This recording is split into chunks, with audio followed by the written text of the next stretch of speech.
Bienvenidos a la sección número 4 de la materia Introducción a la Biblia. Entramos ahora en una nueva sección que tiene que ver con opiniones de personajes célebres sobre la Biblia. Es de alguna importancia que podamos captar lo que personas de mucho respeto en el mundo a través de la historia han opinado sobre este libro sagrado. Leo de Abraham Lincoln, presidente norteamericano del siglo XIX. Al ocuparme en la lectura bíblica, uso mi tiempo muy bien. Acepte usted lo que pueda entender de este libro por medio de su razón y después tome el resto por fe. Haciendo esto será mejor hombre mientras viva y al llegar a la hora de su muerte. Creo que la Biblia es el mejor regalo que Dios ha dado al hombre. Todo el bien que el Salvador del mundo nos proporcionó se nos comunica en este libro, y si no fuera por él, no sabríamos la diferencia entre el bien y el mal. Toda cosa provechosa al hombre se contiene en la Biblia. La siguiente declaración. La Biblia es la enseñanza más pura que se ha registrado con letras humanas. Es la mejor pieza literaria que haya salido de la pluma del hombre. Tomás Carlyle, se escribe Carlyle, historiador escocés del siglo XIX. Guillermo Gladstone, primer ministro británico del siglo XIX, dijo: he pasado 70 años de mi vida estudiando aquel libro con el fin de satisfacer mi corazón. Es la palabra de Dios. La Biblia obviamente tiene un origen muy especial que la distingue mucho de todos los competidores. Creo firmemente que este libro es la roca inconmovible de las Sagradas Escrituras y estoy dispuesto a arriesgar mi vida por esta verdad. Interesante. La siguiente declaración. La Biblia posee más evidencias acerca de su autenticidad que cualquier historia profana. Sir Isaac Newton, físico inglés del siglo XVIII. ¿Captaron esa? La Biblia posee más evidencias acerca de su autenticidad que cualquier historia profana. O sea, más auténtica que cualquier libro de historia. Y no lo dijo Víctor Venegas.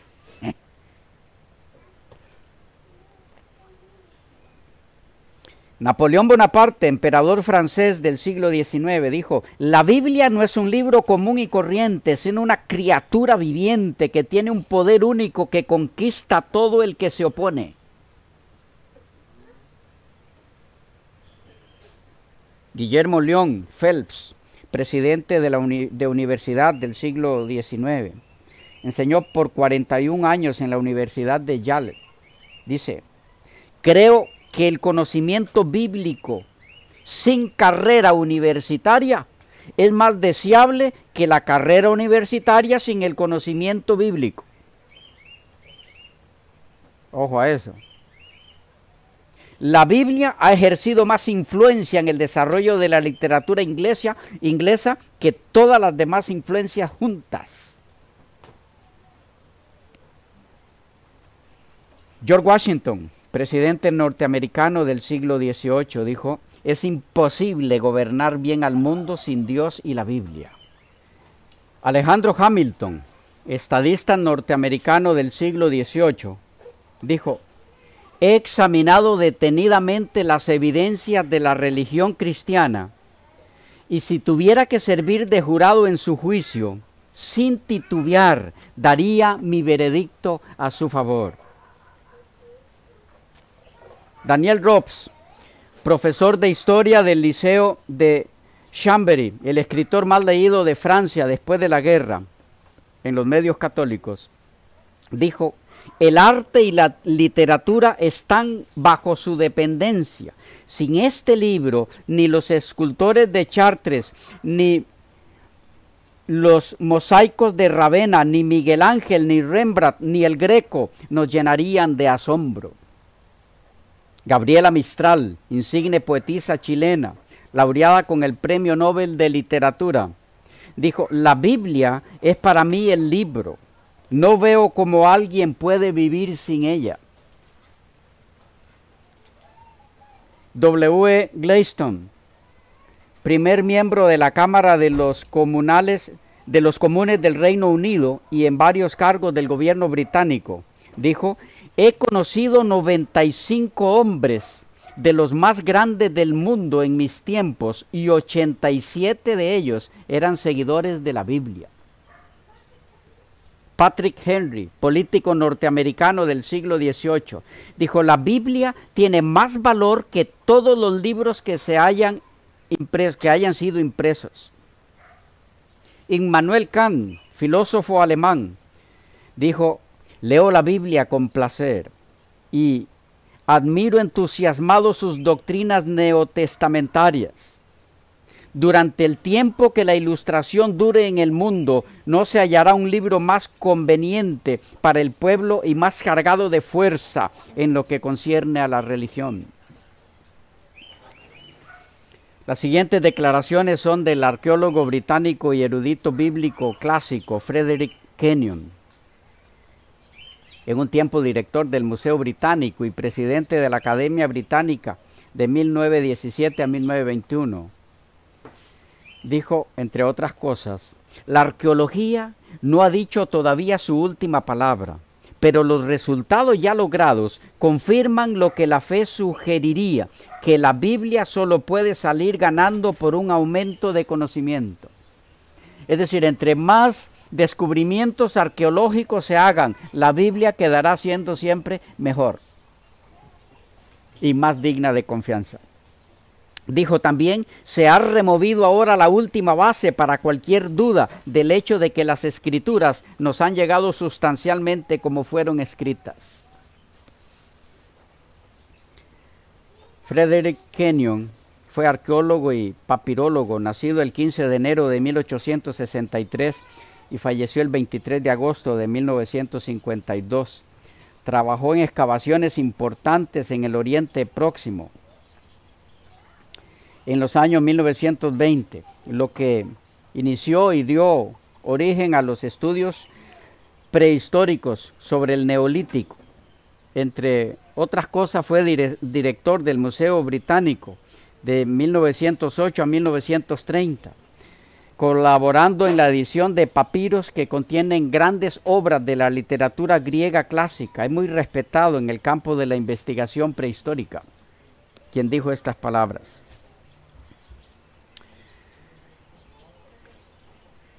la Biblia fue hecha para ser entendida por quien lo desee, con el propósito de hacer la voluntad de Dios. Este detalle quisiera dejarlo claro en este momento. Hay quienes dudan de que la Biblia pueda ser un libro entendido. No dudan de su inspiración, pero dicen: no se puede entender. Hemos mirado algunas declaraciones de algunos de estos personajes muy respetados en el mundo intelectual, y quisiera que podamos tomar un momento para esto. La Biblia fue hecha para ser entendida por quien lo desee, con el propósito de hacer la voluntad de Dios. Existe el concepto de que la Biblia no puede ser entendida excepto por algunas personas seleccionadas, encargadas luego de explicárselas a los demás. ¿Han escuchado ese concepto? Pueden entenderla algunas personas equipadas, superdotadas para eso, pero no puede entenderla todo el pueblo. En algunos sectores a este grupo de seleccionados se les denomina el magisterio de la iglesia. En otros sectores se les denomina cuerpo gobernante. Mientras que en otros círculos religiosos, aun cuando no se les den determinado nombre específico a estos seleccionados, se les encarga la tarea de interpretar y aplicar la Biblia para todos los demás, y sus opiniones se vuelven autoridad indiscutible. Pero esta forma de relacionarse con las Escrituras Sagradas es un error.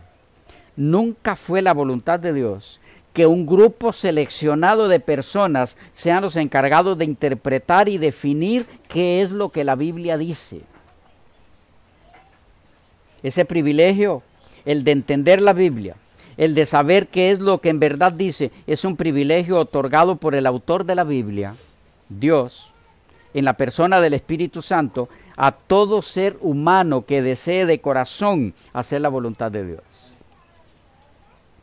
No es privilegio de unos cuantos superdotados el entender este libro sagrado, sino de todos los que deseen agradar a su autor.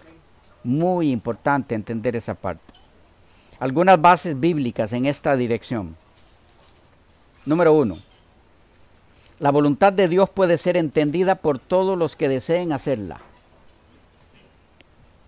En Efesios 5:17 leemos: por tanto, no seáis insensatos, sino entendidos de cuál sea la voluntad del Señor. ¿Qué tenemos aquí? Por tanto, no seáis insensatos, sino entendidos de cuál sea la voluntad del Señor. ¿Qué está diciendo? Que el que no entiende la palabra es insensato. Entonces, los que no somos considerados como parte de ese grupo selecto, único, capaz de entender la palabra de Dios, seríamos insensatos. No, la palabra de Dios es dada para ser entendida por todos los que deseen hacer la voluntad de Dios. La voluntad de Dios puede ser entendida individualmente. Salmo 143:10 dice: enséñame a hacer tu voluntad, porque tú eres mi Dios. Tu buen espíritu me guíe a tierra de rectitud. ¿Notan? Es algo personal, individual.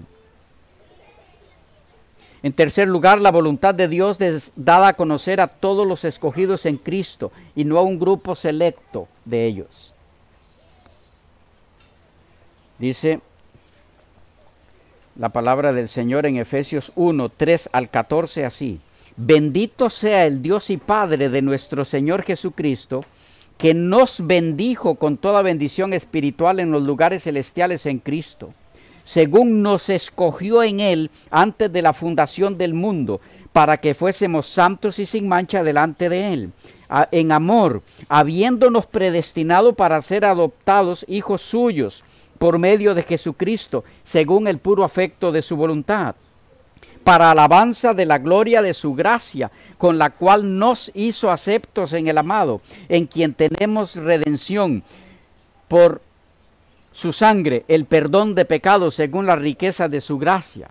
Noten ahora, que hizo sobreabundar para con nosotros en toda sabiduría e inteligencia, dándonos a conocer el misterio de su voluntad, según su beneplácito, el cual se había propuesto en sí mismo, de reunir todas las cosas en Cristo, en la dispensación del cumplimiento de los tiempos, así las que están en los cielos como las que están en la tierra. En Él asimismo tuvimos herencia, habiendo sido predestinados conforme al propósito del que hace todas las cosas según el designio de su voluntad, a fin de que seamos para alabanza de su gloria, nosotros los que primeramente esperábamos en Cristo. Y noten cómo termina: en Él también vosotros, habiendo oído la palabra de verdad, el evangelio de vuestra salvación, y habiendo creído en Él, fuisteis sellados con el Espíritu Santo de la promesa, que es las arras de nuestra herencia, hasta la redención de la posesión adquirida para alabanza de su gloria. ¿Qué hay en todo esto? Los que recibieron la palabra de Dios para compartirla con otros, fueron equipados por Dios, por inspiración, para darla a conocer. Pero aquellos a quienes se les da son equipados por Dios para entender lo que les es explicado en su palabra. No hay aquí ningún grupo selecto, escogido como grupo único para entender la palabra y poder explicársela a otros. Por todos es posible ser entendida. El requisito, querer hacer la voluntad de Dios. Esta sección de la carta a los Efesios es en gran manera reveladora sobre el tópico que nos ocupa. Los versículos 8 y 9 indican que Dios ha hecho sobreabundar toda sabiduría e inteligencia a fin de que su voluntad pueda ser conocida. Y no se puede conocer algo si no se lo entiende. Ahora bien, en toda esta sección se describe con amplitud quiénes son aquellos a quienes se equipa con toda sabiduría e inteligencia a fin de que puedan entender y conocer la voluntad de Dios. La voluntad de Dios para sus vidas en el contexto del plan de la salvación en Cristo. Las características que se dan de ellos, de estas personas de las que Dios espera que entiendan su palabra, son las siguientes. Son los que fueron escogidos, leímos en el texto largo que leímos, fueron escogidos antes de la fundación del mundo para ser santos y sin mancha delante de Él. Versos 3 y 4. ¿Quiénes son esos? ¿Un grupo seleccionado de entre los hijos de Dios? Son los que fueron predestinados para ser adoptados hijos suyos. Versos 5 y 6. Son los que son aceptos en el amado. Verso 6. Son los que tienen redención por su sangre, verso 7. Son los que reciben el perdón de pecados según las riquezas de su gracia, verso 7. Son los que tienen herencia como predestinados según su voluntad, verso 11. Son los que esperan en Cristo para alabanza de la gloria de Dios, verso 12. Son los que habiendo oído la palabra de verdad y el evangelio de su salvación creyeron en él y entonces fueron sellados con las arras del Espíritu, versos 13 y 14. La pregunta, ¿son estos un grupo seleccionado entre los hijos de Dios? No. Toda sabiduría e inteligencia a fin de conocer la voluntad de Dios es ofrecida a todo hijo, toda hija de Dios que desea hacer su voluntad. No a un grupo selecto, encargado luego de darle a conocer esa voluntad a los demás. Algunos han confundido esto con la función de los dones espirituales y han interpretado que es función de algunos interpretar la voluntad de Dios para la vida de otros, pero esto es un proceder errado. Los dones tienen como función equipar a la iglesia para cumplir su misión en el plan de Dios, pero nunca para ser el instrumento para que los demás puedan entender la voluntad de Dios en las Escrituras para cada individuo. El único con esa función es el Espíritu Santo, el mismo que inspiró las Escrituras. En síntesis, Efesios 1, 3 al 14 enseña que ser dotado de toda sabiduría e inteligencia para conocer y entender la voluntad de Dios explicada en su palabra es privilegio de todos los que han sido redimidos en Cristo. Y alabado sea el Señor por eso. Es importante que captemos aquí que no entender esto ha llevado a muchos cristianos a depender de la opinión de sus dirigentes para saber qué hacer con su vida personal. Y constantemente usted escucha a esas personas preguntar al anciano, al pastor, al dirigente de la iglesia: pastor, tengo este y este problema, ¿qué debo hacer? ¿Ha encontrado personas así? Y constantemente, me pasó esto, ¿qué debo hacer? Es un proceder errado. Las Escrituras están para que cada uno de nosotros sepa qué hacer en todas circunstancias. Personalmente. A ver si se los pongo así. No hay experiencia por la que nos toque pasar en la vida en la que no haya un escrito está para que usted sepa qué hacer en ese momento específico. No existe esa experiencia. No sé si comuniqué el punto. Por toda experiencia que nos toque pasar, siempre habrá un escrito está para saber qué nos corresponde hacer personalmente en ese caso específico. Y si eso nos está dando, estamos en problemas. Porque a los hijos de Dios, el Espíritu de Dios les habla. Sí, no confundamos esto con lo que ha confundido a otros. Y a mí me habla Dios directo, entonces lo que los demás me digan, nada tiene que ver conmigo. No, no estamos hablando de eso. ¿Entendemos la diferencia? Pero la dependencia debe ser del Espíritu de Dios que nos habla en su palabra y no de ningún ser humano. Cuando yo estoy dando pasos donde necesito ser exhortado, orientado, reprendido, entonces sí debo saber que no me está hablando el Espíritu Santo. Porque el Espíritu Santo nunca me va a inducir a hacer nada que vaya contra la palabra del Señor. ¿Sí? Para que no confundamos tampoco esa parte.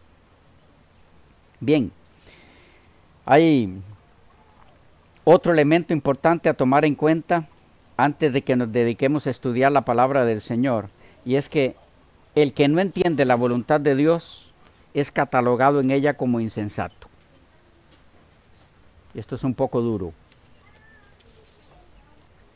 pero necesitamos entenderlo antes de dedicarnos a estudiarla. En Efesios 5:17 leímos: por tanto no seáis insensatos, sino entendidos de cuál sea la voluntad del Señor. Y un punto más, el que desea hacer la voluntad de Dios, la conocerá.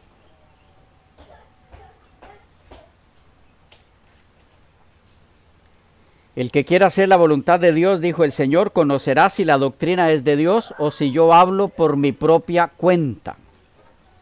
Juan 17, 17. Este texto tiene una particularidad muy importante a resaltar. Y es que enseña que todo aquel o aquella persona que desee hacer la voluntad de Dios de todo corazón, recibirá de Dios la guía necesaria para discernir claramente si determinada doctrina es de Dios o si proviene de alguien que habla por su propia cuenta. Ese discernimiento debe ser individual, según esta instrucción de nuestro Señor. ¿Captamos esa parte? Es de mucha importancia para mí que eso nos quede claro en este curso. Yo debo recibir de Dios la suficiente capacidad por la guía de su Espíritu para saber si determinada doctrina proviene de Dios, eso es lo que el texto dice, o proviene de la mente de alguien que no tiene nada que ver con la palabra de Dios. Tengo que estar en capacidad de eso, como creyente en la palabra. Si no tengo esa capacidad, si no la he recibido del Señor, estoy en problemas. Y el dedicarme a estudiar la Biblia en esas condiciones me va a crear más problemas que beneficios. Otro punto. Saber el camino por donde se debe andar es privilegio individual de todo hijo de Dios en su comunión personal. Muy ligado a lo anterior, pero con cierto detalle que lo diferencia. En Salmo 143:8 dice: hazme oír por la mañana tu misericordia, porque en ti he confiado. Hazme saber el camino por donde ande, porque a ti he elevado mi alma. ¿Quién es el que puede tener seguridad de que el sendero por donde anda es el correcto? El que está en comunión con Dios. Y no tiene por qué tener duda de si por donde anda es por donde Dios quiere o no. Un punto más, la verdad puede ser conocida por todo hijo de Dios. Juan 8:32. Y conoceréis la verdad, y la verdad os hará libres. Con esos asuntos introductorios en mente, quisiera entrar a una sección más antes de dedicarnos al estudio de la Biblia, de sus partes, sus componentes, sus libros, las fechas correspondientes de cada libro, todo lo que tiene que ver con la introducción a la Biblia, con una sección donde quisiera animarles a que veamos la superioridad de la Biblia en relación con otros libros que reclaman autoridad divina. repito, la superioridad de la Biblia en relación con otros libros que reclaman autoridad divina.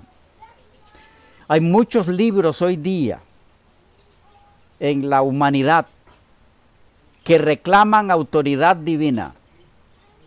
Ustedes conocen varios. Tenemos libros de los hindúes, tenemos el Corán, tenemos el libro de Mormón, tenemos libros de diferente índole en el campo religioso que reclaman autoridad divina. Antes de entrar en los detalles que le mencionaba, quisiera analizar muy brevemente algunos de estos libros y que pueda quedarnos claro que no hay ninguno de ellos que esté al nivel ni mucho menos más que la Biblia. Todos estos libros que reclaman autoridad divina, iremos viendo conforme avancemos que no la tienen. La Biblia es el único libro con autoridad divina en lo que respecta a la palabra de Dios dada a través de profetas y apóstoles, como libro en sí. ¿Ok? Como adventistas del séptimo día, creemos también que Dios habló su voluntad a través de los escritos de la hermana Elena G. de White. Pero eso lo vemos en otra área, en otra sección que no tiene que ver con introducción a la Biblia. ¿Ok? Los libros que analizaremos muy brevemente, como les menciono, y que intentaremos demostrar que no tienen la autoridad divina que dicen tener, son algunos cuantos de los más reconocidos en el mundo en esa dirección. ¿Ok? Pero lo veremos en la siguiente sección porque se nos volvió a ir el tiempo.